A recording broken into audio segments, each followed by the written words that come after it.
Vous êtes oint. Shalom bien-aimés dans le Seigneur. Notre méditation du jour s'intitule « Vous êtes oint ». Nous tirons notre texte dans Actes chapitre 1, verset 8 qui nous dit ceci. « Mais vous recevrez une puissance, le Saint-Esprit survenant sur vous, et vous serez mes témoins à Jérusalem, dans toute la Judée, dans la Samarie et jusqu'aux extrémités de la terre. » Gloire à Dieu. Ce verset ne parle pas des pasteurs, mais de tous les enfants de Dieu. Il est écrit « Mais vous recevrez une puissance, le Saint-Esprit survenant sur vous. » Avez-vous reçu le Saint-Esprit avec le signe du parler en langue? Si oui, alors vous avez une puissance en vous et sur vous. C'est impossible de vivre la vie chrétienne victorieuse à la hauteur de la pensée de Dieu sans le Saint-Esprit. Peut-être que votre pasteur ne vous a pas assez dit, peut-être que les hommes ont passé leur temps à ne doiter que vos mauvaises habitudes et vos erreurs. Mais réalisez que vous êtes oint. Prenez conscience de votre onction.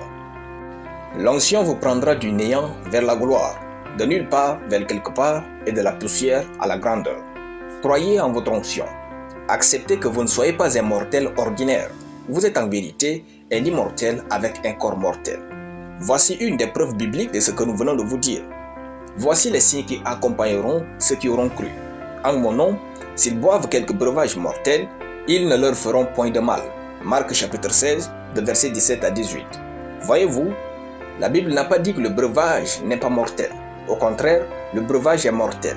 Mais en le buvant inconsciemment ou par contrainte, il ne vous fera rien du tout. Qu'est-ce qui est en vous qui fait que le breuvage mortel ne peut pas vous tuer? C'est bien sûr l'onction. Oui, l'onction de Dieu est en vous. L'apôtre Jean de dire, pour vous, l'onction que vous avez reçue de lui demeure en vous. 1 Jean chapitre 2, le verset 27.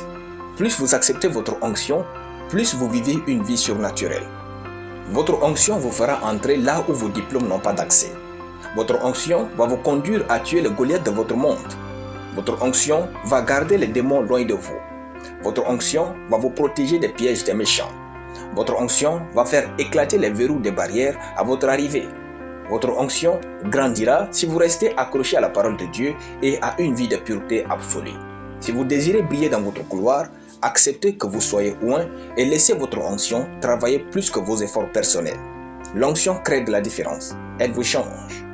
Alléluia. Nous allons prier. Père glorieux, je bénis ton nom pour ta parole. Je déclare que je suis oint du Saint-Esprit au nom de Jésus. Les miracles et les percées glorieux sont pour moi au nom de Jésus. Amen. La lecture biblique en une année, Esther chapitre 4 à Esther chapitre 5. Soyez bénis, c'était le pain du ciel.